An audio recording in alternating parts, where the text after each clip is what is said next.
말씀 나누겠습니다. 산상순 15번째 시간입니다. 가늠하는 이들이여 오른눈을 뽑고 오른손을 찍어라. 마태복음 5장 27절에서 32절까지의 말씀입니다. 함께 봉독하겠습니다. 또 가늠치 말라 하였다 하는 것을 너희가 들었으나 나는 너희에게 이르노니 여자를 보고 음욕을 품는 자마다 마음에 이미 가늠하였느니라. 만일 내 오른눈이 너로 실족해 하거든 떼어내버리라. 내 백체 중 하나가 없어지고 온몸이 지옥에 던지우지 않는 것이 유익하며 또한 만일 내 오른손이 너로 실족해 하거든 찍어내버리라. 내 백체 중 하나가 없어지고 온몸이 지옥에 던지우지 않는 것이 유익하니라. 또 일러스되 누구든지 아내를 버리거든 이혼 증서를 줄 것이라 하였으나 나는 너에게 이르노니 누구든지 음행한 연고 없이 아내를 버리면 이는 저로 가늠하게 하며 또 누구든지 버린 여자에게 장가드는 자도 가늠함이니라. 아멘. 사람들이 성경을 이해하는 데 있어서 아주 위험한 방법을 크게 둘만 이렇게 말씀을 드려보자면, 그 하나가 문자적 해석, 성경을 그냥 피상적으로만 보는 문자적 해석이고, 그 두 번째가 초월적 태도입니다. 전자는 세대주의자들처럼 성경을 문자 그대로 해석을 해서 모든 성경 말씀을 이 역사와 인생에 대입하고 적용하려 하는 그런 방법이고요. 두 번째는 아예 성경의 내용을 전부 신성시해 버림으로 말미암아 자신의 역사 속 그 일상과 단절시켜 버리는 태도예요. 전자의 해석 방법을 지지하는 이들의 그 공통 분모는 성경 안에서 자신들의 입장에서 유리한 그 접점을 찾을 수 있는 그 경우의 수를 찾아 헤매는 이기성입니다.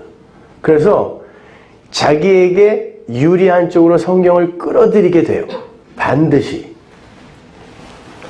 예를 들어서 나치의 만행을 정당화하기 위해 나타났던 전쟁 신학의 슬로건이 그러했고, 국가나 회사가 국민이나 노조 측의 집단적 행동을 범법으로 몰아붙이는 데에도 상위 권세에 복종하라 라는 이런 성경 구절들을 인용하는 것을 봐도 인간들의 문자적 성경 적용은 다분히 이기적이라 할 수 있습니다. 그건 어쩔 수 없는 인간의 악마적 본성인 거예요. 그렇게 문자주의는 철저한 인본주의적 해석으로 기울어질 수밖에 없어요. 후자의 경우는 하나님의 말씀을 아예 신성화시켜버림을 해서 그것이 신성한 초월자의 가르침이라는 그 터부를 씌워서 그것을 우리가 지켜야 하는 게 아니라 그것을 제정하신 그 신성의 그 그늘 아래서 숨어 회개하고 기도하는 것만으로 해소될 수 있을 것이라는 그 결말로 마무리 지으려 하는 거예요. 그게 후자의 태도예요. 간단히 말해서 성경은 우리의 일상과 일상 속의 행함에 아무런 영향을 미치려 하지도 않고 미칠 수도 없는 것이라는 그런 체념으로 위장된 불성실함의 방법이에요. 다른 말로 영지주의적 해석이죠. 정말 그럴까요? 하나님께서 마치 지옥의 야차처럼 무시무시한 채찍을 들고 내 말 안 들으면 다 지옥 보내버릴 거야, 이렇게 우리에게 던져놓으신 것이 성경일까요? 이거 다 안 지키면 너네 다 죽여버릴 거야, 다 지옥 보낼 거야, 이게 성경일까요? 아니면 신성의 톱으로 철저하게 인간과는 단절되어 주어진 것이 성경이겠습니까? 그럼 지금 예수님은 산 위에서 도대체 뭘 하고 계시는 거예요? 산 위에서 그 예수님의 말씀을 듣고 있는 제자들은 또 뭐냐고요, 그러면요. 산 위로 하나님 아들의 가르침을 듣기 위해 따라 나선 모든 것을 버리고 따라 나선 제자들에게 예수님께서 그들이 도저히 지킬 수도 없으며 접근할 수도 없는 그런 신성의 울타리를 치고 단지 자신의 초월적인 신성을 과시하기 위해서 지금 위와 같은 말씀을, 산상순의 말씀을 이렇게 남발하고 계시는 건가요? 야구르지 이렇게? 둘 다 아닙니다. 하나님의 말씀은 문자적 해석 혹은 알레고리한 해석 정도로 분화될 수 없는 차원을 갖고 있는 거예요.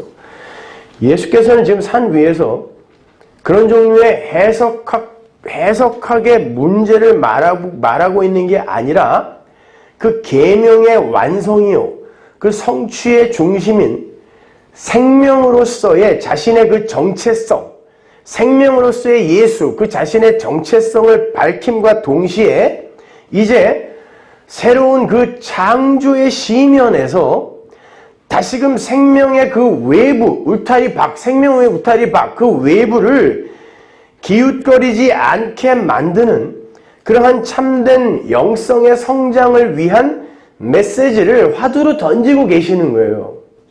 분명히 성경은 여러분 안에서 능력으로 역사를 하게 되어 있어요. 혹자들이 이야기하는 것처럼 성경 말씀은 우리와 아무 상관없고 그냥 우리는 이 세상에서 죄만 짓다 간다, 천만의 말씀입니다. 그러면 예수님의 십자가가 이 세상에서 행한 것이 완전히 무효가 되어버리는 거예요.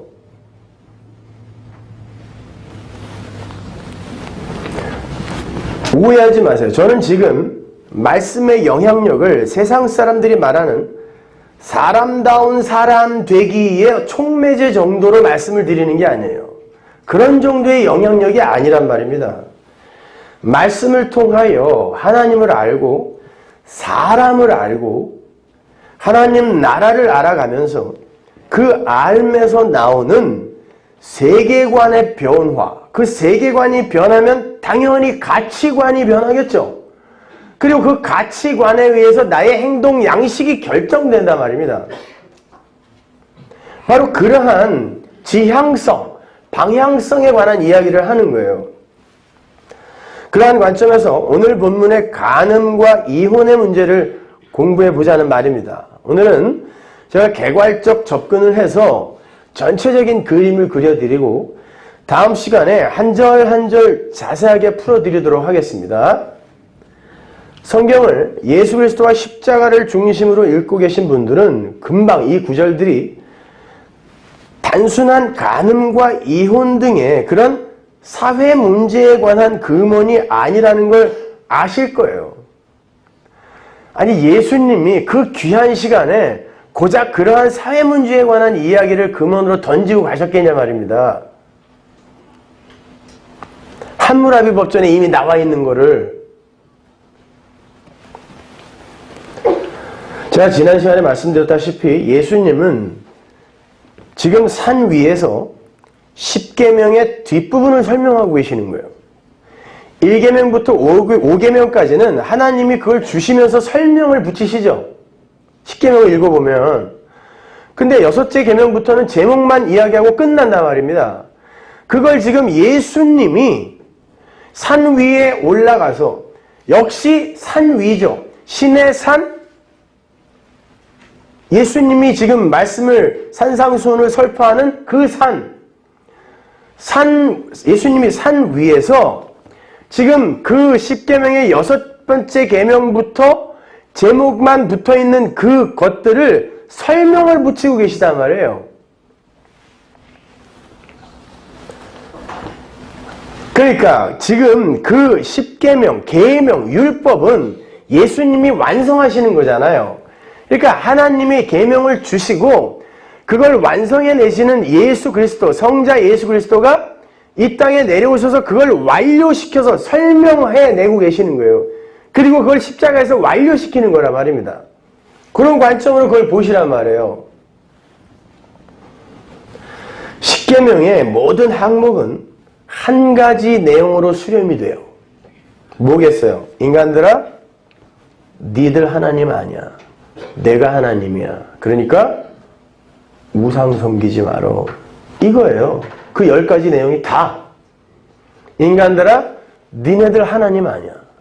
니네 선악 갖다 먹고 하나님처럼 됐다고 착각하고 있지? 니들 하나님 아니야. 십계명에서 말하는 우상은 여러분입니다, 여러분. 나예요, 나. 있지도 않는 바알, 아세라 이런 거 아니라고요. 인간들아, 니네들 하나님 아니야. 정신 차려. 이게 십계명이 담고 있는 내용이란 말입니다. 그래서 우상 섬기지 마라. 내 이름 망령되이 불러서는 안 된다.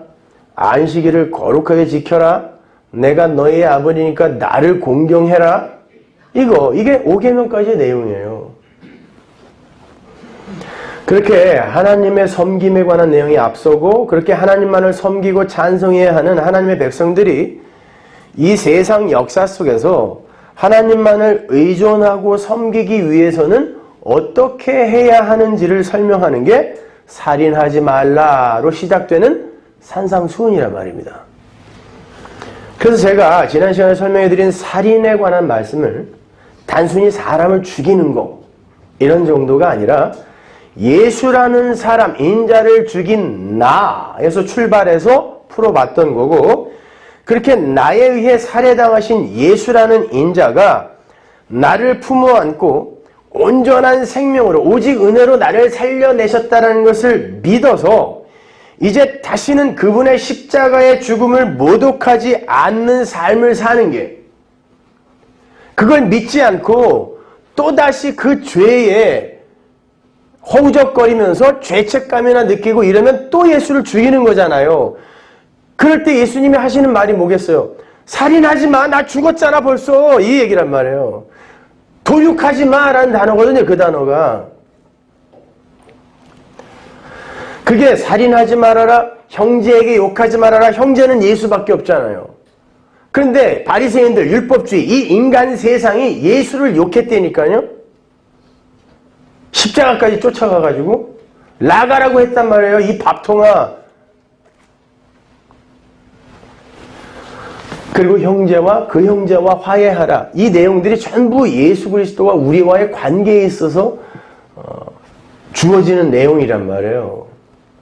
단순히 형제 보고 밥통이라고 그러지 마. 그럼 지옥 보낼 거야. 진짜 그래요, 여러분?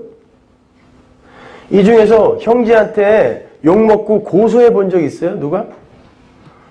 그러면 경찰한테 가서 욕먹어요. 바빠 죽겠는데 그런 거 갖고 와가지고 고소한다고. 근데 성경이 그런 얘기 하겠냐고요. 단순히 형제에게 욕하는 것도 살인이니까 욕마저도 삼가하도록 노력해야 한다 이런 교훈은 아니란 말입니다. 근데 마음에서 막 꿈틀거리면서 용솟음 치는 그 욕은 어떻게 할 거예요? 하나님은 그것도 보신다니까요. 성경은 행위화되어서 겉으로 드러난 것만을 죄라고 규정하지 않아요. 그래서 산상수훈을 보면 전부 마음을 후벼 파는 거예요. 그것도 죄라고. 행위화되어 나타난 거와 그 마음에 있는 것과 동일하게 취급하신다니까요. 지금 속으로 그런 게 어딨어? 그런 게 여기 있어요. 그게 성경이라니까요. 근데 인간들은 절대 거기에 동의하지 않아요. 자기들이 수고하고 노력해서 해낼 수 있는 것 그거는 절대 놓치려고 하지 않는다니까요. 왜 예수께서 자꾸 인간의 마음속까지 후벼 파서 이것도 죄고 저것도 죄고 저것도 죄다 이렇게 지적하시는지 아십니까? 하나님은 존재론적 차원에서의 근본적인 죄를 지적하시는 거예요. 존재 자체가 그 죄인 자들이 아주 죄의 결정체인 자들이 죄 아닌 걸 내어놓겠다고 열심을 부리면서 나 잘하고 있지요 하고 이렇게 하나님이 흉내를 내고 있는데 하나님이 어찌 그냥 그걸 두고 보시겠냐고요. 그래서 성령을 보내서 아주 그냥 집요하게 죄가 뭔지 심판이 뭔지 의가 뭔지를 끝까지 가르쳐내고 마는 거예요. 진짜 죄가 뭔지 알아? 이렇게.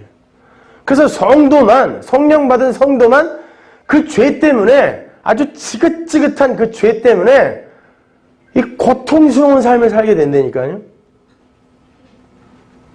다른 이들은 죄가 뭔지를 몰라요. 그냥 단순히 그러한 어떤 사회법, 도덕윤리 이런 거 어긴 거 이런 것만 죄인 줄 안다니까요. 지난 주일에도 말씀드렸던 것처럼 하나님은 율법까지도 동원하셔서 인간들이 간과하고 있고 감추어 두고 있는 죄까지도 폭로해 내시는 분이에요. 그래야 은혜 앞에 항복을 할 수 있으니까요. 여러분 잘 생각해 보십시오. 잡초를 제거할 때 뿌리 윗부분만 벌초를 하면 그 자리에 잡초가 다시 납니까 안 납니까? 또 나죠? 저는 위에만 자르면 되는 줄 알고 군대 가갖고 그거만 뜯었다가 하여튼 뒤지게 맞았어요. 뿌리 안 뽑았다고. 근데 가보니까 진짜 또 나 있어요. 그래서 잡초인가 봐요.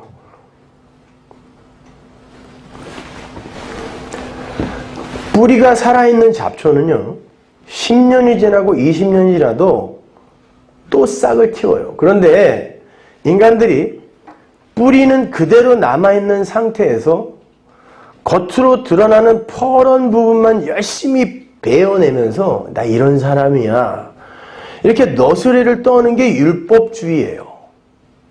그렇게 윗부분을 잘라내고 10년 동안 파란 잡초가 안 났다고 쳐봐요. 근데 11년째 되는 해에 파란 잡초가 잠깐 싹을 틔웠어요. 그래서 가갖고 얼른 또 잘라버렸어요. 그렇다고 그 뿌리가 죽은 겁니까? 성경은 그걸 지적하는 거예요.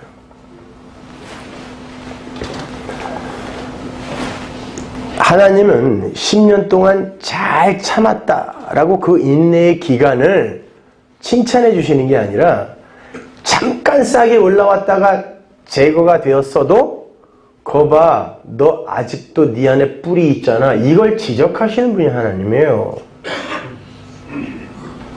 근데 우리는 그 잘난 착한 행위, 위에 퍼런 잎사귀만 계속 잘라내면서 이 정도면 되겠지 뭐 이러고 앉아있는 거라니까요. 성경은 그 뿌리를 파내는 거예요. 그래서 던지면 아파야 되는 거예요, 여러분이요.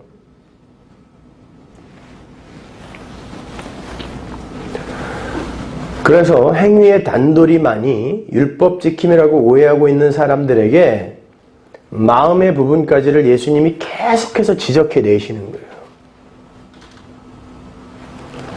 예를 들어 볼게요.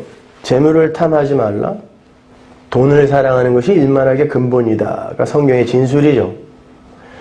이 말씀을 잘 알고 있는 어떤 사람이 아침에 그 구절로 큐티를 한 후에 그래 절대 돈을 사랑하지 말자 하고 결심을 하고 밭에 일을 하러 나갔습니다. 한참을 밭에서 일을 하다 보니까 쟁기에 뭐가 걸렸어요. 그래서 보따리를 끌어내 보니까 돈이에요. 100억이 넘어요. 실제로 전북 김제인가요? 거기에서 도박 사이트를 운영하던 어떤 사람이 그 돈을 어떻게 할 줄을 몰라갖고 마늘밭에다가 감춰놨었죠? 110억. 5만원짜리로 빳빳한 걸로 밭을 갈다가 그게 나왔어요. 근데 아침에 큐티했거든요. 돈을 사랑하니 일만하게 근본이다. 그래서 경계 싫고 경찰서로 갔어요. 왜냐면 나는 그리스도인이거든요.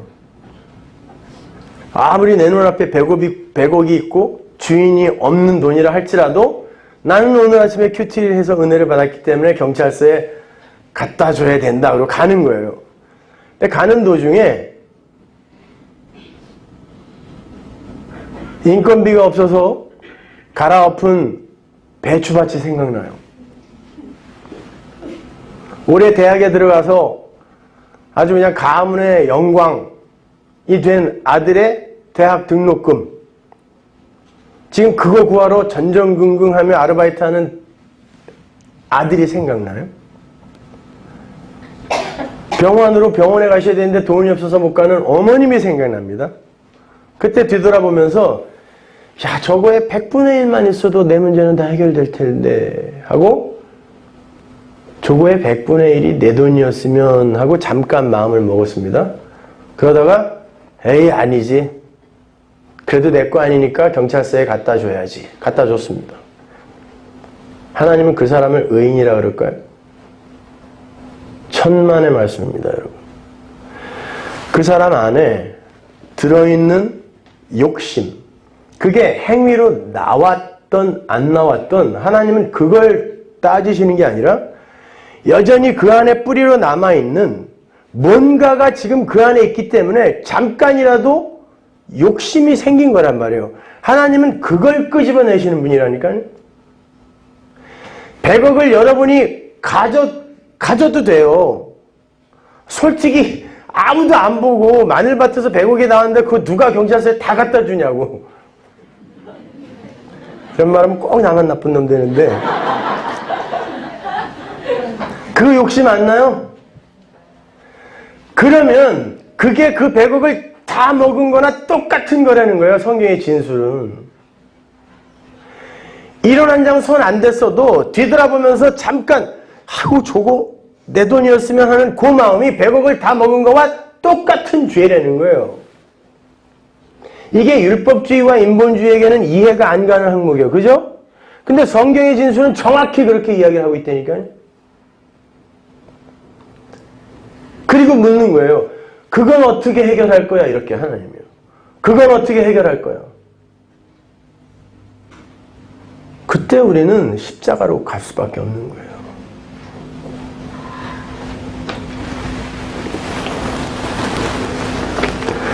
거짓말을 잘하던 사람이 20년 동안 거짓말 안 할 수 있어요.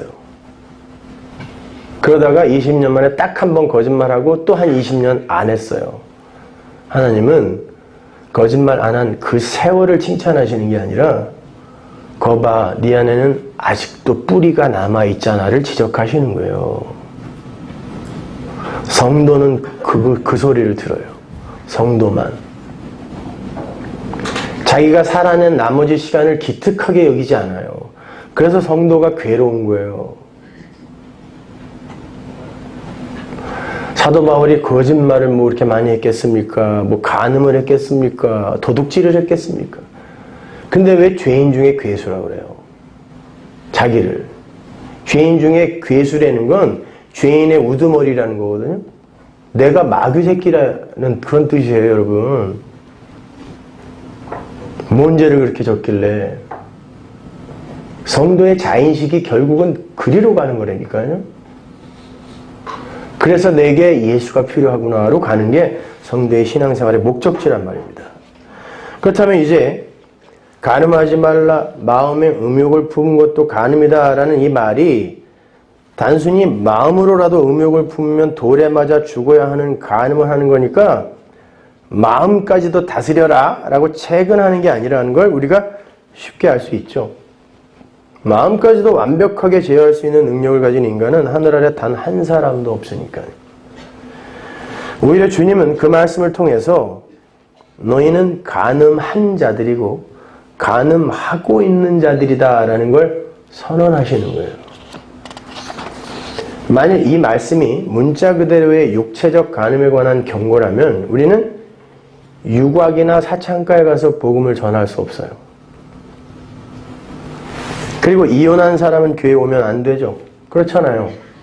하나님께서 이토록 철저하게 금한 걸 마음으로라도 지으면 안 된다라고 한 그것을 저질러버린 그 사람들을 어떻게 교회 안으로 끌어들여요? 어떻게 그 사람들에게 복음을 전합니까? 이게 문자적으로 그 이야기라면. 그냥 당신들은 반드시 지옥 갈 거니까 대충 살다가 지옥 가. 그래야죠, 그러면. 근데 어떡합니까? 예수님은 죄인을 부르러 왔다 그러셨어요. 난 의인 부르러 오지 않았다. 난 죄인 부르러 왔다 라고 말씀하셨단 말입니다. 자, 이 딜레마를 한번 차근차근 해결해 보자는 말이에요. 우리가 간음이나 이혼의 문제를 논하기 위해서는 먼저 성경이 정의하는 혼인에 관한 이야기를 알고 있어야 되겠죠? 성경이 이야기하는 혼인이 뭔지를 알아야 성경이 금하는 간음이나 이혼이 뭔지를 알 거 아니에요. 성경에 등장하는 최초의 혼인 장면이 창세기에 나오죠. 창세기 2장으로 한번 가볼게요. 21절. 여호와 하나님이 아담을 깊이 잠들게 하시니 잠들매 그가 그 갈빗대 하나를 취하고 살로 대신 채우시고 여호와 하나님이 아담에게서 취하신 그 갈빗대로 여자를 만드시고 그를 아담에게로 끌어오시니 아담이 가로되 이는 내 뼈 중에 뼈요 살 중에 살이라 이것을 남자에게서 취하였은즉 여자라 칭하리라 하니라. 이러므로 남자가 부모를 떠나 그 아내와 연합하여 둘이 한 몸을 이룰지로다. 이게 혼인이에요. 아담과 그 아내 두 사람이 벌거벗었으나 부끄러워 아니하니라. 구약 성경에서 잠이라는 건 종종 죽음을 메타포하는 개념이라 그랬죠. 죽음을 비유하는 거란 말이에요. 열왕기서 같은 책 보면 왕들이 죽었을 때 왕들이 잠들었다 이렇게 이야기하잖아요. 그 단어가 똑같은 단어예요. 죽음이 잠을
혼인잔치로 끝나는 거예요.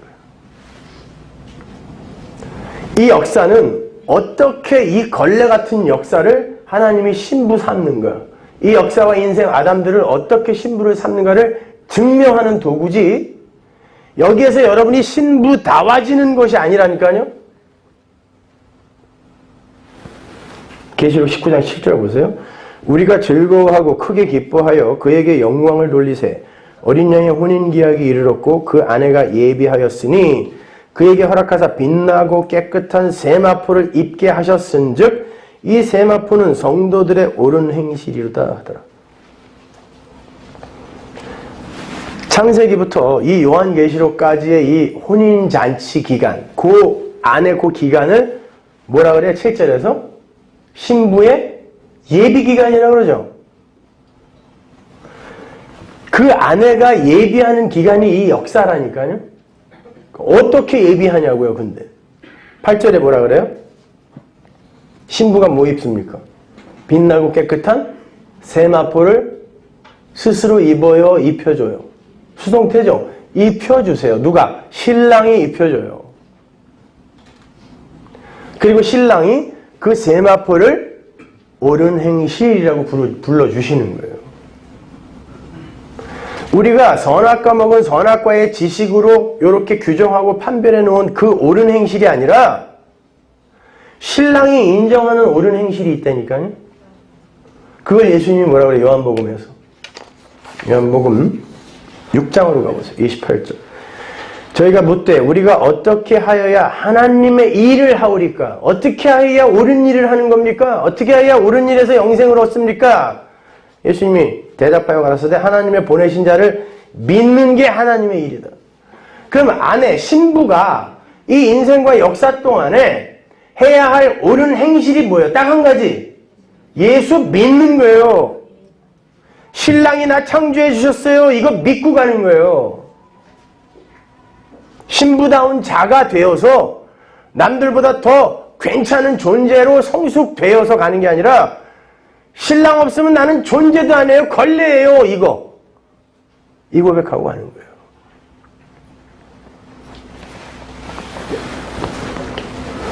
바로 그 신부들이 입어야 할 세마포, 옳은 행실, 믿음, 그거 없으면 혼인잔치 못 들어가요. 이렇게 성경은 맨 앞과 맨 뒤가 혼인잔치라는 사건으로 막혀있고 그 안에 혼인잔치를 강화하고 설명하는 내용으로 꽉 차 있는 거예요. 이걸 인클루지오 구조라고 그랬죠. 양쪽에 빵이 이렇게 앞뒤로 되어 있고 그 가운데 속, 이 속이 양쪽의 빵을 강화하고 설명하는 거예요. 그러니까 다 혼인잔치에 관한 이야기예요, 이것이요.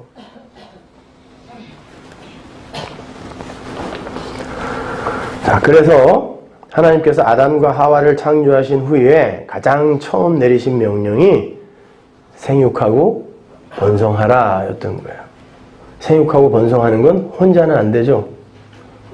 달팽이 같은 건 돼요. 자웅동체는.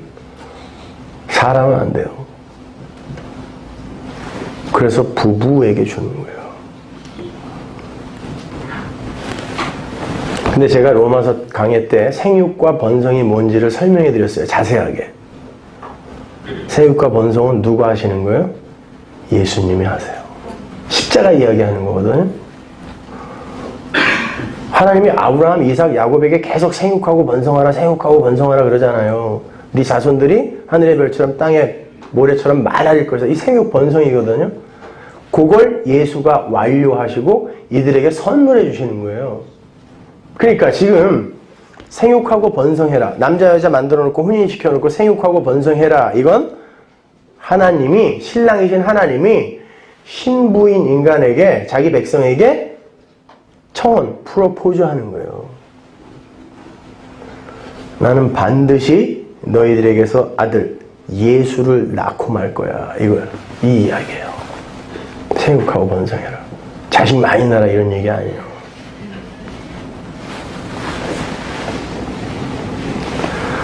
하나님의 청혼. 나는 반드시 너와 결혼할 거야. 그리고 반드시 예수를 낳을 거란다. 그게 호사에서 나와요. 호세아서 2장 19절. 내가 네게 장가들어 영원히 살되 의와 공변됨과 은총과 긍휼히 여김으로 네게 장가들며 진실함으로 네게 장가들리니 네가 여호와를 알리라. 내가 너에게 장가들으면 네가 여호와를 알 거야. 여호와는 구원자 하나님의 다른 이름이죠. 네가 여호와를 알 거야. 제가 지난 주일날 그 알다, 야다라는 단어가 뭐라 그랬죠? 동침. 아담과 하와가 동침하면 애가 이 단어예요. 알다예요. 야다예요. 똑같은 단어거든요. 동침은 뭐라 했어요? 연합이에요. 연합. 부부간의 연합처럼 연합. 나는 너에게 장가들어서 너를 내 신부로 연합시켜버리기 때문인 거죠. 그죠? 그게 생육하고 번성하라 라는 말입니다. 근데 그 신부가 자기의 처음 자리를 잊어버리고 그래야 진짜 하늘의 신부가 되는 건데 하나님 안으로 연합되어서 하나님 안으로 함몰되어 들어가는 거예요. 생명 안으로 함몰되어 들어가는 게 성도의 구원인데 지가 거기서 나와서 독자적인 독립적인 개체성을 자기가 숭호하겠다고 그리고 구축해가겠다고 하는 게 이혼이란 말이에요. 그게 간음이란 말입니다. 그러니까 하나님은 우리와 혼인하여 하나님과 연합시켜 내시기 위해 이 역사를 창조한 거고 우리는 이 역사 동안에 하나님이 나를 끌어당기지 않으면 나는 하나님을 떠나 간음하고 하나님과 이혼하여 불살라질 수밖에 없는 지옥의 땔감일 수밖에 없는 자구나 이렇게 깨닫는 거예요. 그래서 그 하나님만 붙드는 거예요. 그걸 기독교라고 해요. 그렇게 한 몸이었던 하나님으로부터 신랑으로부터 독립선언을 하고 불화가 생기고 이혼하고 간음을 하게 되어 불화가 생기게 되면 부끄러워지죠. 그래서 아담과 하와가 이 신부가 내가 독립적인 이 내 자아 이 개별적 자아를 챙기겠다고 선악과 따먹자마자 신랑이신 하나님 앞에서 내가 부끄러워지는 거예요. 숨는 거예요. 그렇잖아요. 부부관계에서도 뭐 부부끼리 같이 샤워하고 다 하다가 싸움이라도 한번 하면 옷 갈아입을 때 들어오면 뭐라 그래요? 집어 던지죠? 어딜 들어오냐고? 우리 집 얘기 아니에요. 그렇게 되는 거예요. 불화가 되면 부끄러워지는 거예요. 그리고 뭘 해요? 자기의 힘과 노력으로 무화과 나무 이파리로 이건 예수님이 율법적 행위라고 나중에 설명해 주시는데 무화과 나무 잎사귀로 자기의 부끄러움을 열심히 가리는 거죠. 하나님은 그 신부에게 찾아가서 그 신부의 치마 찢어 발기고 당신의 세마포 입혀주시는 걸 구원이라 그래요. 당신의 의로 세마포로 감싸주시는 걸 구원이라 그래요.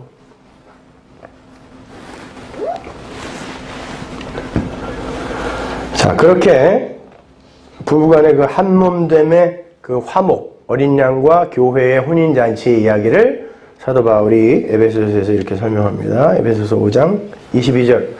아내들이여 자기 남편에게 복종하기를 주께 하듯 하라. 이는 남편이 아내의 머리됨이 그리스도께서 교회의 머리됨과 같음이니 그가 친히 몸의 구주시니라. 그러나 교회가 그리스도에게 하듯 아내들도 범사에 그 남편에게 복종할지니라. 여기까지만 딱 읽고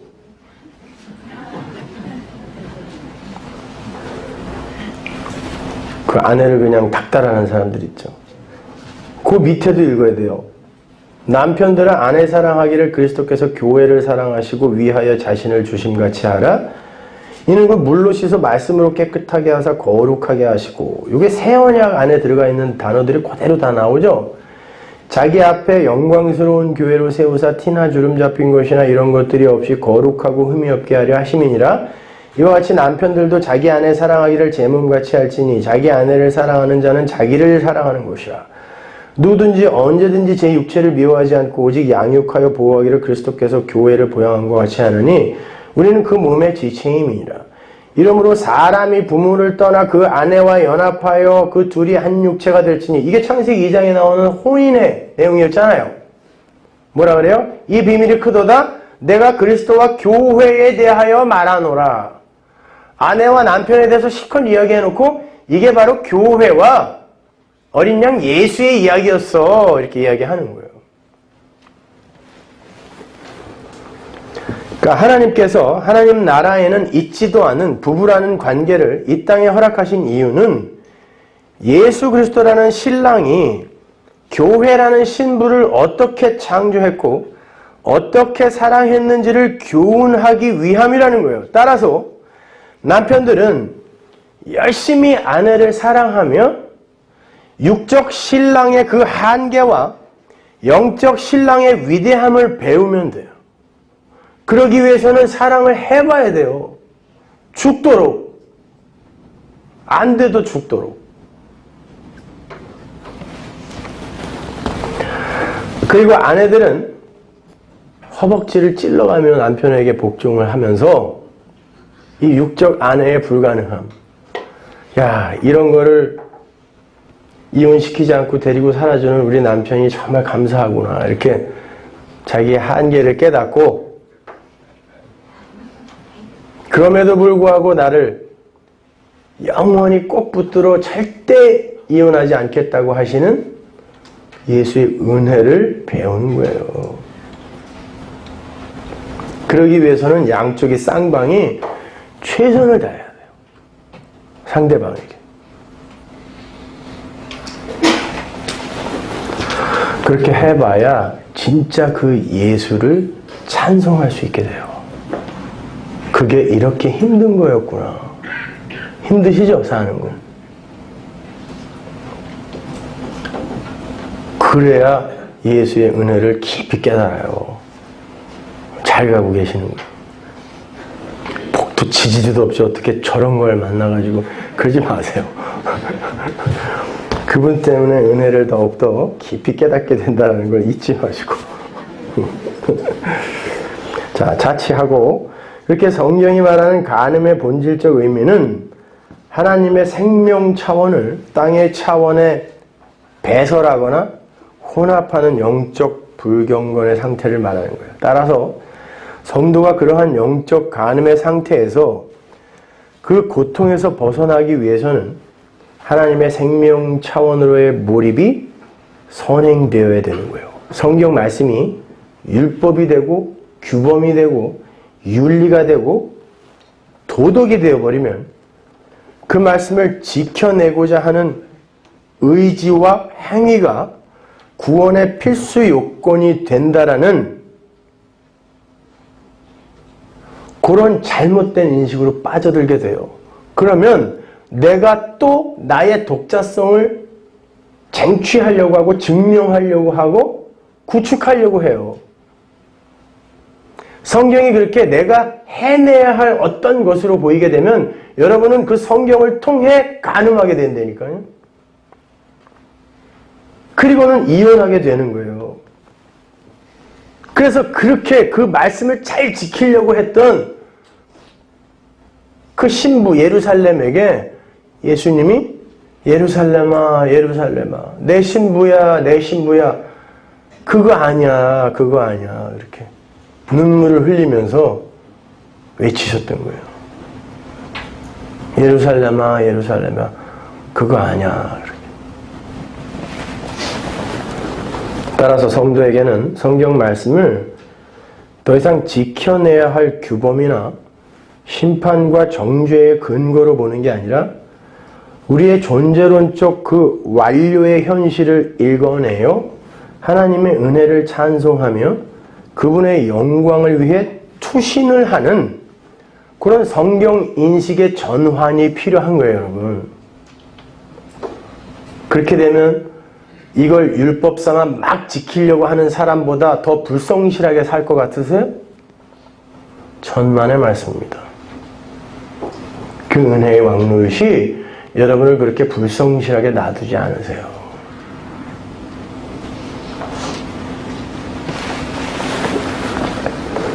그래서 성경에 보면 간음한 여인의 그 이야기가 마치 시내산에서의 그 율법 수여 장면이 있죠. 그거에 이렇게 데칼코마니 뭔지 아세요?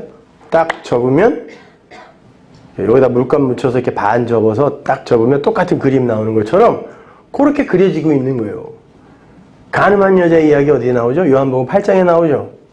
가볼까요? 요한복음 7장 53절 마지막 절부터 읽어볼게요. 거기부터 괄호가 쳐 있거든요. 가늠한 이야기 끝까지가. 다 각각 집으로 돌아가고 예수는 감람산으로 가시다. 아침에 다시 성전으로 들어오시니 백성이 다 나오는지라 앉으사 저희를 가르치시더니 서기관들과 바리새인들이 간음 중에 잡힌 여자를 끌고 와서 가운데 세우고 예수께 말하되 선생이여 이 여자가 간음하다가 현장에서 잡혔나이다. 모세는 율법에 이러한 여자를 돌로 치라 명하였거니와 선생은 어떻게 말하겠나이까? 저희가 이렇게 말하면 고소할 조건을 얻고자 하여 예수를 시험함이로라.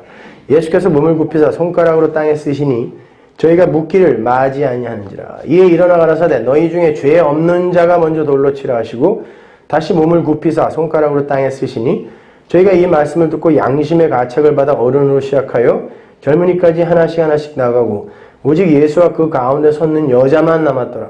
예수께서 일어나사 여자 외에 아무도 없는 것을 보시고 이르시되 여자야 너를 고소하는 그들이 어디 있느냐? 너를 정죄한 자가 없느냐? 대답하되 주여 없나이다. 예수께서 가라사대 나도 너를 정죄하지 아니하노니 가서 다시는 죄를 범치 말라 하시니라. 요한복음 7장의 내용은 예수님께서 예루살렘의 그 옛성전에 들어가셔서 그 옛성전이 대표하고 있는 유대인들의 율법과 절기를 부수시는 내용이 7장이에요. 그리고 요 다음에 간음한 이야기, 여자의 이야기가 붙어 있는 거예요. 요 간음한 여자의 이야기에서 간음과 예수님이 산상수훈에서 말하는 간음과 같은 단어거든요. 그럼 간음한 여자의 이야기, 우리의 이야기예요, 이것이. 이걸 잘 이해하면 간음하지 말라가 뭔지가 분명해진단 말입니다. 예수님께서 7장에서 안식일을 부수시고 할례의 진리를 설파하시면서 초막절을 부정해버리세요. 이스라엘의 율법, 절기를 부정해버리는 거예요. 그리고는 초막절에 유대인들이 행하던 예식을 부정하시면서 내가 생수다 라고 이야기하세요. 그게 7장이에요. 내가 생수다. 초막절에는 거대한 초 2개를 성전에다가 세워놓고 빛이에요. 이게 빛.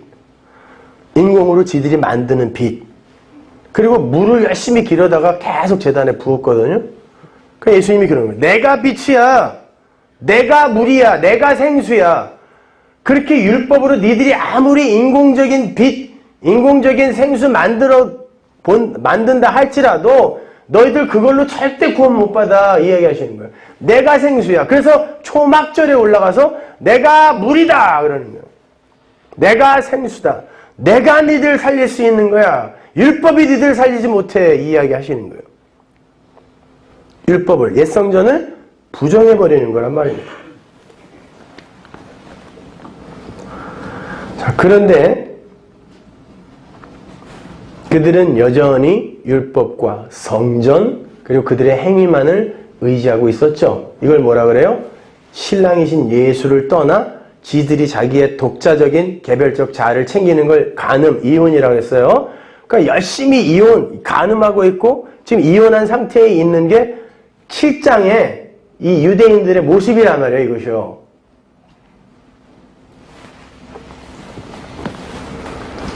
이제 거기에 붙어 있는 게 이제 간음한 여자의 이야기인데, 이렇게 7장의 이야기가 성전인 예루살렘 성전에서 일어난 율법주의의 행태와 그에 대한 경고의 이야기라고 했는데, 그 이야기가 어떻게 끝나요? 7장 마지막에 그들이 각각 집으로 돌아갔다 그러죠. 여기서 각각이라는 단어 헤카스토스는 everyone이에요. 그리고 오이코스, 이 단어는 집이라는 단어로 많이 알고 계시지만 이게 사람의 집, 우상의 집, 우상의 신전이라는 뜻이죠. 자, 열심히 안식일을 지키고 열심히 옛성전에 올라가서 종교행위를 했고 절기를 지켰어요. 율법을 지켰어요. 그리고는 그들이 각각 돌아가는데 어디로 돌아가요? 우상의 신전으로 각각 돌아가더라는 겁니다. Everyone. 그들이 하는 행위가 바로 우상 섬김이었다는 거예요. 그걸 십계명이 뭐라고 그래요? 간음이라고 해요. 그거를 하나님을 사랑해야 되는 자들이 우상을 섬기고 우상의 신전으로 결국 돌아가 버리는 걸 간음이라 그래요. 그래서 여기에 간음한 여자의 이야기가 붙어있는 거예요. 에피소드로. 각각 자기 집으로 돌아가는데 그 우상의 신전으로, 옛 성전에, 그게 실체예요. 그게 돌아가는데 예수님은 어디로 가세요? 감람산으로 가신대요. 감람산은 성읍 동편산. 어디서 봤어요? 에스겔서에서 봤죠. 하나님의 영광이 옛 성전에서 떠나 어디로 가요? 성읍 동편산으로 가서 다시 43장에서 동쪽으로 다시 돌아와요. 새 성전으로. 그리고 그 사이에 성전 청량의 이야기가 들어가 있죠. 뭐 읽어봤어요. 그 이야기 하는 거예요, 지금요, 이게. 그래서 예수님이 그들이 각각 우상의 신전, 오이코스로 everyone 갔는데, 예수님이,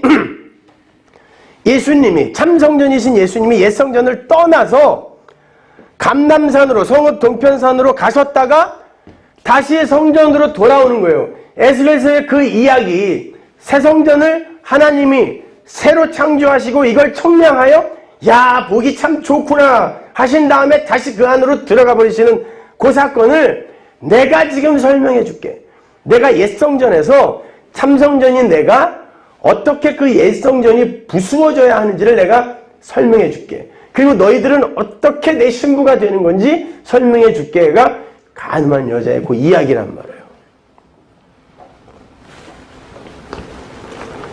한번 읽어보죠. 1절부터 보세요. 예수는 감람산으로 가시다. 아침에 다시 성전으로 들어오시니 백성이 다 나오는지라 앉으사 저희를 가르치시더니 서기관들과 바리새인들이 간음 중에 잡힌 여자를 끌고 와서 가운데 세우고 예수께 말하되 선생이여 이 여자가 간음하다가 현장에서 잡혔나이다. 모세는 율법에 이러한 여자를 돌로 치라 명호했거니와 선생을 어떻게 말하겠나이까. 저희가 이렇게 말하면 고소할 조건을 얻고자 하여 예수를 시험함이로라. 예수께서 몸을 굽히사 손가락으로 땅에 쓰시니 저희가 묻기를 맞이 아니하는지라. 이에 일어나 가라사대 너희 중에 죄 없는 자가 먼저 돌로 치라 하시고 다시 몸을 굽히사 손가락으로 땅에 쓰시니 저희가 이 말씀을 듣고 양심의 가책을 받아 어른으로 시작하여 젊은이까지 하나씩 다가가고 오직 예수와 그 가운데 서는 여자만 남았더라. 예수께서 일어나사 여자 외에 아무도 없는 것을 보시고 이르시되 여자여 너를 고소하던 그들이 어디 있느냐? 너를 정죄한 자가 없느냐? 대답하여 주여 없나이다. 예수께서 가라사대 나도 너를 정죄하지 아니하노니 가서 다시는 죄를 범치 말라 하시니라. 제가 왜 이걸 두 번씩 읽었냐면 바로 요 이야기 안에 구원의 이야기 전체가 녹아 들어가 있어요. 이 이야기만 여러분이 잘 이해하시면은 절대 어디 가서 다른 이야기에 흔들리지 않을 수 있어요. 자, 맨 위에 1절, 2절의 이야기를 에스겔서에서 한번 찾아보자고요. 에스겔서 11장 23절 보세요.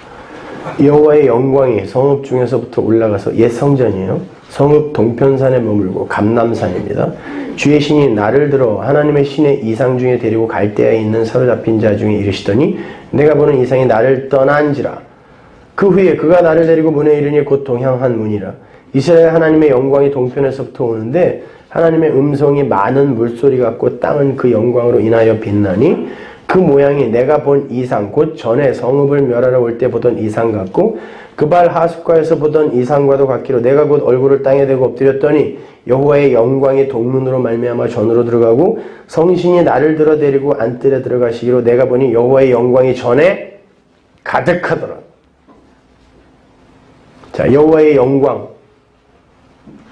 여러분 안에 그 여호와의 영광이 가득하죠. 성령이 여러분 안에 계시니까 가득한 거예요. 너무 쫄지 마세요. 성령이 여러분에 계시면 성령이 무슨 10%만 들어와 있고 20%만 들어와 있고 안 그래요. 온전한 하나님이 여러분 안에 들어와 계시다니까요. 그럼 여호와의 영광이 가득 찬 게 여러분이잖아요. 그럼 여러분이 새 성전이란 뜻이에요. 어떻게 여러분 안에 여호와의 영광이 다시 들어가게 되었는지를 배우는 걸 신앙생활이라고 한단 말입니다.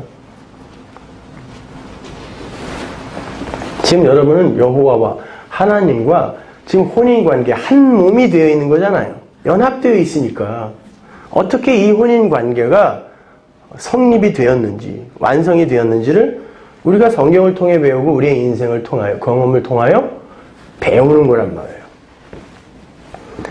하나님의 영광이 거할 만한 처소가 아니었기 때문에 옛 성전에서 그 율법의 성전에서 하나님의 영광이 떠납니다. 그리고 그 하나님의 영광이 떠나고 이제 새 성전이 건축이 돼요.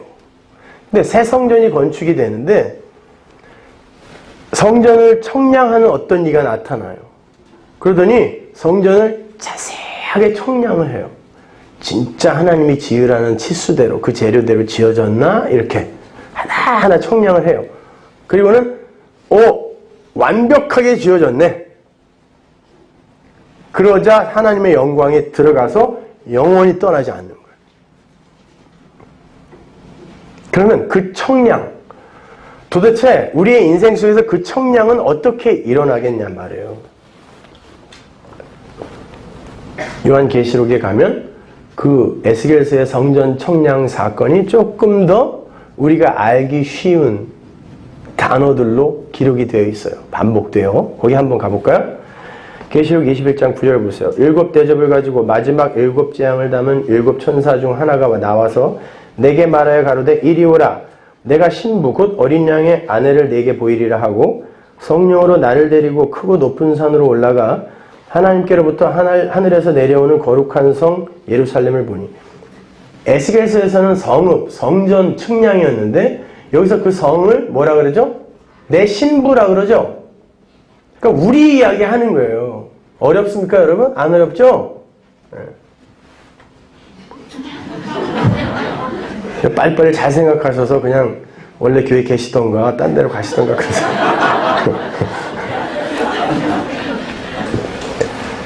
신부라 그래요, 여기서는. 내 신부야 그래 놓고 그게 거룩한 성 예루살렘이라 그래요. 근데 어떤 예루살렘? 새 예루살렘이라 그래요.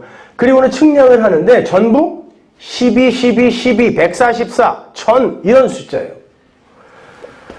보세요.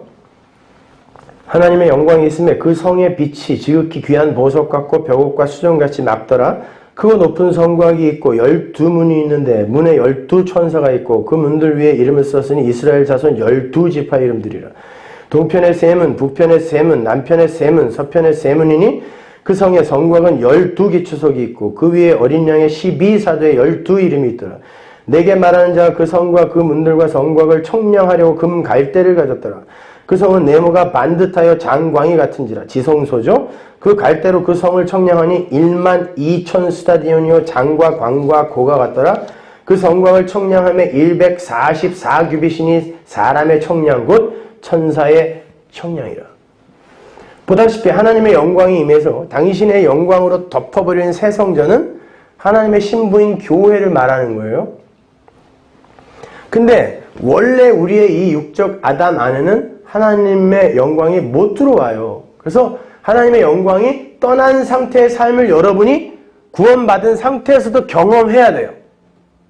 그래서 가끔 왜 하나님은 나를 이렇게 버려두시지? 하나님이 나를 외면하시나? 침묵하시나? 이런 경험을 해야 맞아요. 함께 하시면서 여러분의 역사 속 인생을 돕는 게 하나님이 아니라니까요.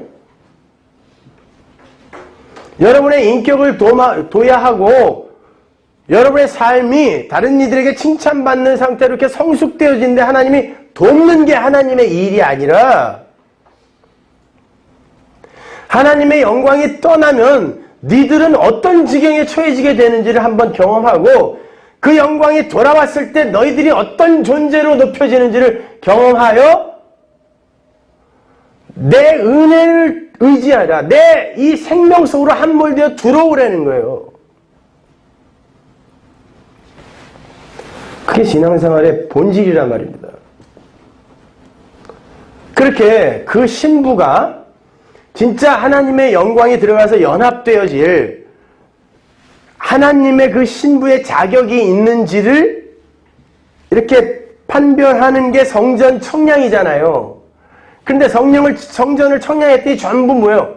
12 곱하기 12 곱하기 12 곱하기 10 곱하기 1000 그거 12 곱하기 12에서 144 계시록 7장 14장 이런 데 가면은 그래서 그 신부를 뭐라 그래요? 14만 4천이라고도 이야기하는 거예요. 그래서 여호와의 증인들아 이런 애들이 이야기하는 것처럼 14만 4천 명만 이렇게 구원받고 이 이야기 아니라니까요. 어디서 그런 무식한 소리를 하고 있어요. 그 12가 뭐예요? 하나님의 아들의 수라고 그랬잖아요. 야곱의 12아들. 그래서 예수님이 12살에 아들로 옛 성전을 참성전인 그 하나님의 아들이 12살에 그 성전에서 그 옛 성전을 부수는 장면이 나오는 거예요. 12에 11살도 아니고 13살도 아니고 12에. 그러면 청량을 했더니 12 사도 12지파 이게 다 뭐라 그랬어요? 하나님의 참 아들이신 그분의 공로에 의해 그 아들 안으로 들어가 하나님의 아들 된 성도들의 모습 은혜예요. 따라서 그 신부를 청량해서 어디를 재도 은혜가 안 나오고 은혜에다가 요만큼이라도 한 1mm라도 뭐가 붙어 있으면 걔는 탈락이에요. 하나님의 영광이 거기 못 들어간단 말입니다. 그래서 여러분은 이 세상에서 그 은혜를 붙드는 자가 되는 거지 거기에다가 뭘 보태는 자가 되는 게 아니란 말이에요.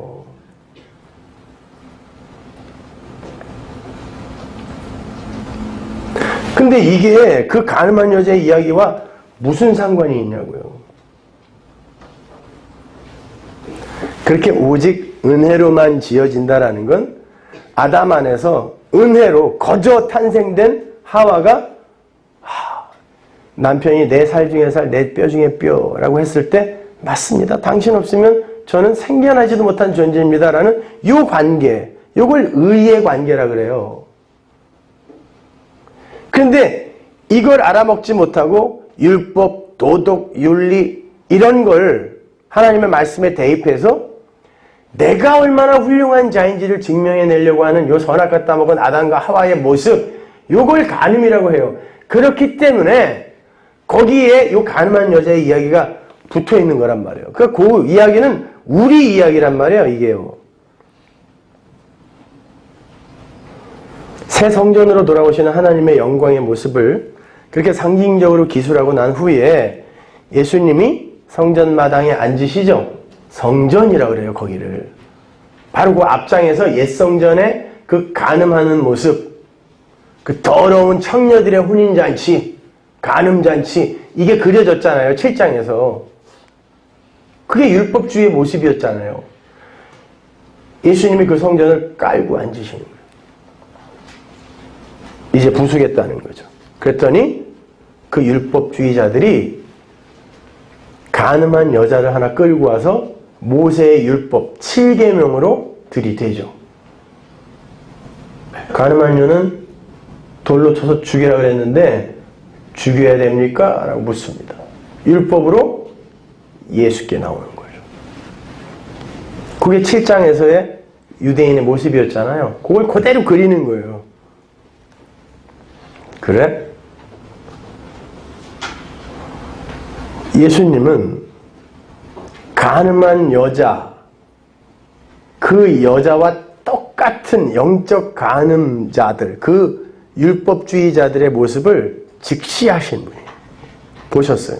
근데 그들은 율법주의 안에 들어있는, 인본주의 안에 들어있는 이들은 자기가 지금 간음을 하고 있는 자라는 걸 절대 못 알아먹어요. 그렇기 때문에 육체적 간음한 여자 하나를 때려 죽이면서 나는 아니다라는 걸 지금 증명하려고 하는 거거든요. 근데 실제로는 이 율법주의가 간음이에요. 진짜 하나님이 그 말은 간음이에요, 이게. 근데 모르는 거예요. 하나님이 땅에다, 흙에다가 친히 뭘 쓰시죠. 성경에는 하나님이 직접 친필로 흙에다가 뭘 쓰신 게 3번 나오죠. 시내산에서 돌판에다 율법 쓰신 거, 그리고 메네메네 대겔 우바르신. 그때마다 무슨 일이 일어나요? 죄가 폭로되잖아요. 신의 산 위에서 하나님께서 친필로 뭘 쓰시자 아래에서 인간들이 하나님을 섬긴다고 하는 인간들이 뭘 섬기고 있었는지가 확 폭로되죠. 우상이었죠. 그걸 간음이라고 한다 그랬잖아요. 간음이에요. 메네 대개 구간하신 야, 네가 왕인 줄 아냐? 네가 아무리 왕 노릇하려고 이 세상에서 왕 되려고 애를 써봐도 하나님의 저울에 달아보면 너는 그냥 죽어야 할 자야. 죄가 폭로됩니다. 그리고 심판이 일어나요. 첫 번째 십계명 돌판에서도 심판이 일어났잖아요. 마찬가지고요. 하나님이신 그분이 흙에다가 뭘 쓰시죠. 그리고는 죄 없는 놈 있으면 손들어. 아무도 안 들어. 첫 번째 돌판이 내려오는 거죠. 죄 없는 놈 손들어. 아무도 안 들어요. 그런데 은혜가 가입하지 않은 인간들은요, 자기의 죄가 폭로되면 그 은혜 속으로 함몰되어 들어가는 게 아니라 그 은혜를 피해서 도망가게 되어 있어요. 나를 감춰야 되거든요. 그게 은혜 받지 못한 자들이에요. 다 도망가는 거죠. 그리고 두 번째 돌판이 내려오죠. 근데 출애굽기에 보면 그 두 번째 돌판이 내려오기 전에 모세의 중보의 모습이 딱 들어가 있어요. 바로 그 앞에 사이에, 그죠? 첫 번째 돌판이 딱 내려왔더니 하나님을 섬긴다고 하는 그들이 하나님의 이름을 부르는데 결국 그들의 마음속에서 그들이 섬기던 하나님은 자기들에게 풍요를 약속해주는 나를 위한 금송아지였어요. 그걸 우상이라고 그러고 그걸 간음이라고 그런다고 그랬잖아요. 그때 심판이 일어나고 3,000명이 도륙당하는 거예요. 다 죽는 거예요. 근데 모세가 자기 목숨을 담보로 해서 하나님 나를 죽이세요, 차라리. 쟤들 살려주세요.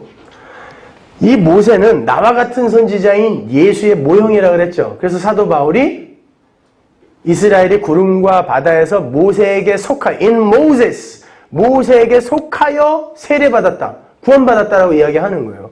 모세가 예수의 모형이었기 때문에. 그 모세가 중보를 자처하죠. 날 죽이세요. 그리고 두 번째 돌판이 내려오죠. 그러면 그때부터 이스라엘 백성이 그 두 번째 돌판, 율법을, 말씀을 볼 때마다 뭘 생각해야 돼요? 잘 지켜야지? 아니요. 못 지켜서 다 죽었다니까요. 모세가, 중보자가 그 앞을 가로막지 않았으면, 하나님의 진노를 가로막지 않았으면 우리는 지금도 또 죽었을 거야. 야, 감사하다. 이리로 가야 되는 게 두 번째 돌판, 말씀의 진일이란 말이에요, 그것이. 그걸 먼저 배워야 되는 거예요, 우리는요.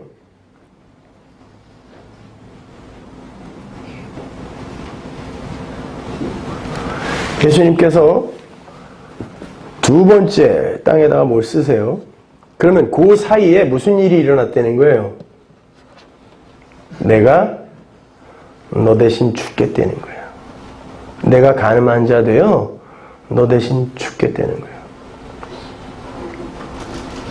그리고 예수님이 그녀의 부정함, 간음함, 이걸 뚝 빨아들이신 거예요.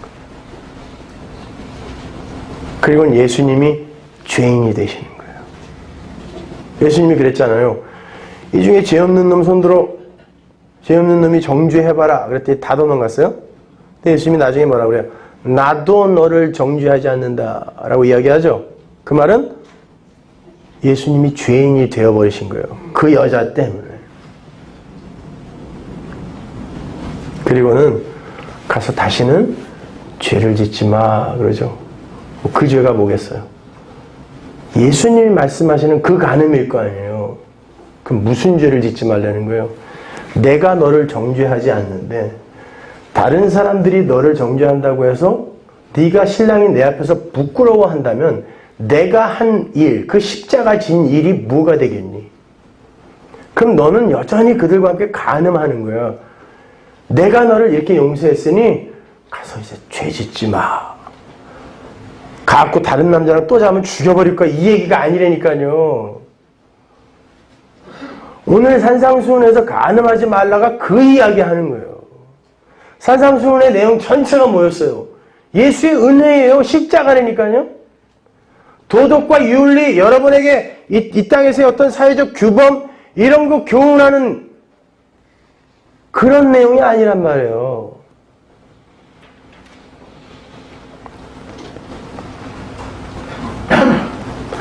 여러분, 이스라엘이 그렇게 첫 번째 돌판 앞에서 죄인으로 폭로되었을 때에 모세가 그들에게 뭐 먹이죠? 금송아지를 가루로 갈아서 그걸 물에다 타서 먹이죠. 그랬더니 그들이 죄인으로 폭로가 되고 도륙이 일어나는 거예요. 그 이야기 어디 나와요? 민수기에 나와요. 근데 그 이야기가 가늠한 여자의 이야기라니까요. 한번 가보죠. 먼저 예레미야 17장 12절 보고 민수기로 가볼게요. 영화로 오신 보좌여, 원시부터 높이 계시며 우리의 성소이시며 이스라엘의 소망이신 여호와여, 무릇 주를 버리는 자는 다 수치를 당할 것이라. 무릇 여호와를 떠나는 자는, 이거 이혼이고 간음이라고 그랬어요. 흙의 기록이 되오리니 이는 생수의 근원이신 여호와를 버림이니이다. 요한복음 7장에서 내내 생수 이야기를 하고 그 생수이신 예수가 흙에 이겨지는 거죠. 내가 생수다 그래 놓고 흙에다가 뭘 쓰고 있잖아요. 그 생수가. 그런데 그게 어떤 행위냐면 여호와를 떠난 자들을 하나님이 저주의 돌판에다가 쓰는 행위인데, 예수님께서 두 번째 거기다가 뭘 썼어요? 자기 이름을 쓰시는 게 바로 이 이야기인 거예요. 너는 살려내고 내가 대신 죽어. 그래서 하나님이 십자가라는 나무에서 예수님을 가지처럼 뚝 잘라버리는 거예요. 그때 예수님이 뭐라 그래요? 하나님 어떻게 나를 버리시나이까 그러잖아요. 이혼당하는 거예요. 예수님이 부정한 자가 되는 거예요. 우리의 간음을 먹어버리시는 거란 말입니다. 그래서 우리가 예수의 정결한 신부가 되는 거예요. 우리가 뭐가 잘나서가 아니라. 민수기로 가보세요. 5장 11절 여호와께서 모세에게 일러 가라사대 이스라엘 자손에게 고하여 그들에게 이르라. 만일 어떤 사람의 아내가 실행하여 남편에게 범죄하여 타인과 정결을 하였으나 그 남편의 눈에 숨겨 드러나지 아니하였고 여자의 더러운 일에 증인도 없고 그가 잡히지도 아니하였어도, 보세요, 인간들의 자기 죄 감추기에 아주 철저한 이런 걸 여기에 지금 비유로 설명하는 거예요. 아무한테도 안 들켰어요. 근데 그걸 폭로해내는 방법이 있다니까요. 그 더러워짐을 인하여 남편이 의심이 생겨서 그 아내를 의심하든지, 또는 아내가 더럽히지 아니하였어도 그 남편이 의심이 생겨서 그 아내를 의심하거든 그 아내를 데리고 제사장에게로 가서 그를 위하여 보리가루 에바 10분지 1을 예물로 드리되 그것에 기름도 붓지 말고 유향도 두지 말라. 이는 의심의 소재여 생각하게 하는 소재니 곧 죄악을 생각하게 하는 것이니라. 제사장 그 여인으로 가까이 오게 하여 여호와 앞에 세우고 톡에 거룩한 물을 담고, 거룩한 물, 이 거룩한 물을 요한복음 7장에서 뭐라고 그러죠? 생수, 이것은 곧 성령이라 그러잖아요. 그죠? 자, 거룩한 물을 담고 성막 바닥에 티끌을 취하여 물에 넣고 여인을 여호와 앞에 세우고 그 머리를 풀게 하고 생각하게 하는 소재물, 곧 의심의 소재물을 그 두 손에 두고 제사장은 저주가 되게 할 쓴 물을 자기 손에 들고 여인에게 맹세시켜 그에게 이르시기를 네가 네 남편을 두어 실행하여 사람과 동침하여 더럽힌 일이 없으면 저주가 되게 하는 이 쓴물의 해독을 면하리라.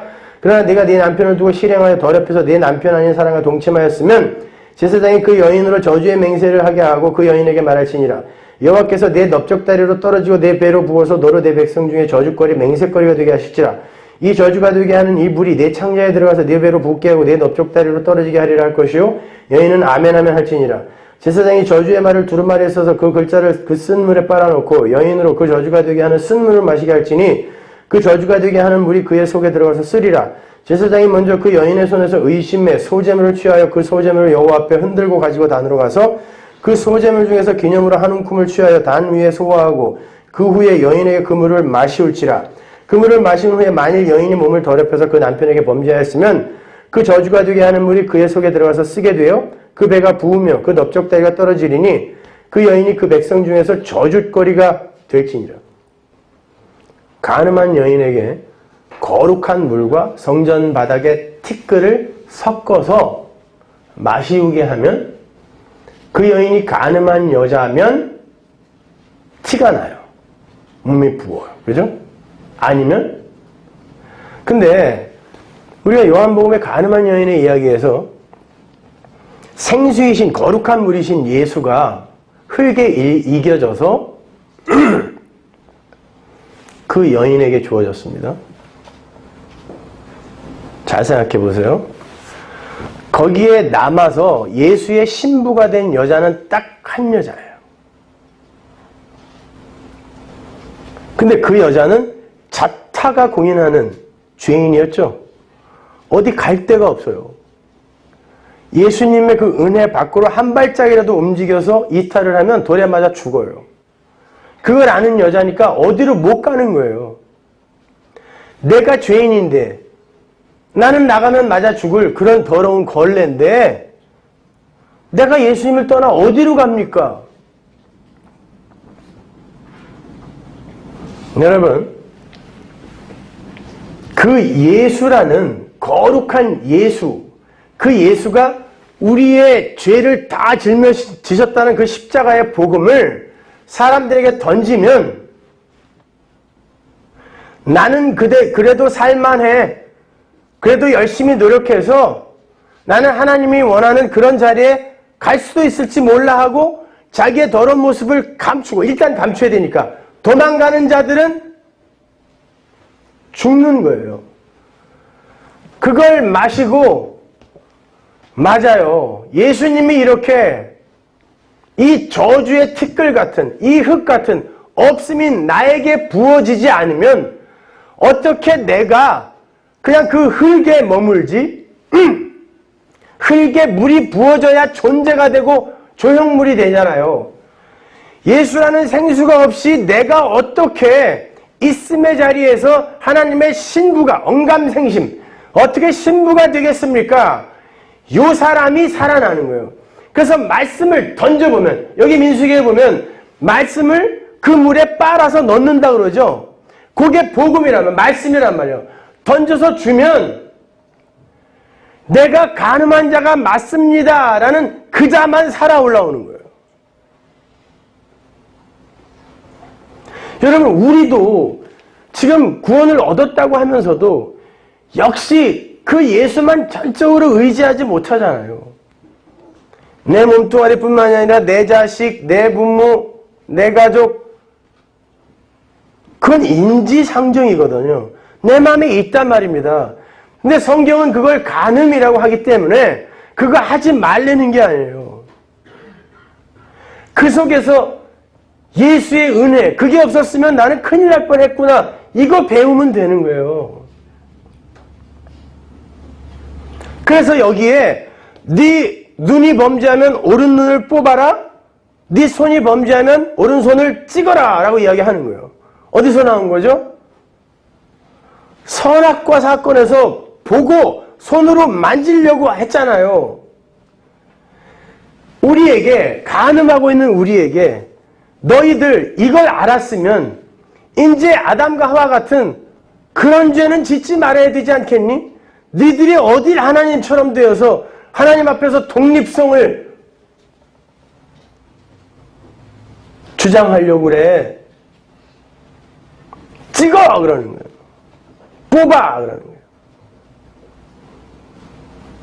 어저께 밤에 포론을 봤으니까 오늘 양쪽 다 뽑아야지 이런 얘기가 아니에요.